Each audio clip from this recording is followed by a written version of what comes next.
আমার নাম শিল্পী, বয়স ৩০, ছোট থেকে সুন্দর দেখতে বলে অনেক প্রস্তাব পেয়েছি, তবে ওই প্রস্তাবগুলো এইবারের পাশের ভাড়াটিয়া কাকুর প্রস্তাবের মতো নয়।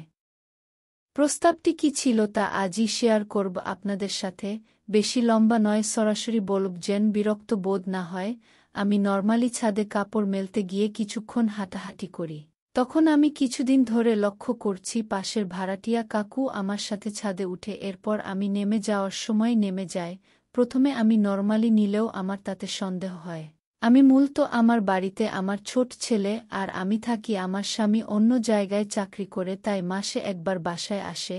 আজ একদিন হলো আমার ছেলের স্কুলের লম্বা ছুটিতে তার দিদার বাড়িতে আমি যাইনি, কারণ আমার অফিসের ছুটি হতে আরও ৩ দিন বাকি। আসল ঘটনায় আসা যাক। আমি লক্ষ্য করে দেখি আমি যখন হাঁটি কাকু আমার দিকে দেখে আমিও উপভোগ করি, কারণ এমনটা নতুন নয় আমার কাছে, আমার অফিসের অনেক এমপ্লয়রাও এমন করে। আমি কাকুকে আরও নাচাতে চাইছিলাম, আমি চাচ্ছি কাকু নিজেকে কন্ট্রোল করতে না পারুক। পরের দিন আমি ইচ্ছে করে পাতলা শাড়ি পরে যাই ছাদে। কাকু ওই দিন দেরি করে আসলেও এসে আর চোখ সরাচ্ছে না।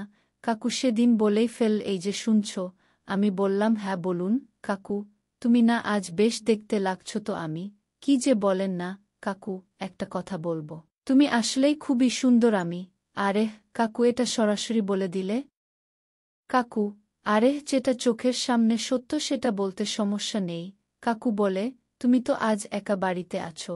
আমি, হ্যাঁ কাকু, তাহলে আজ যা খেতে আসতে পারি বিকেলে। আমিও রাজি হয়ে গেলাম। আমিও বুঝেছি সে কি চাইছে, তাই বিকেলে সেজে গুজে রেডি হয়ে থাকলাম। কিছুক্ষণ বাদে বেল বাজতেই দরজা খুলে দেখি কাকু এলো।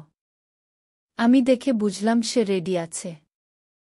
আমি তাকে বসতে বলে চা বানাতে গেলাম। কিছুক্ষণ পর দেখি কাকু এসে তার লাঠি দিয়ে গোতালো। আমরা রান্না ঘরেই খেলতে শুরু করে দিলাম।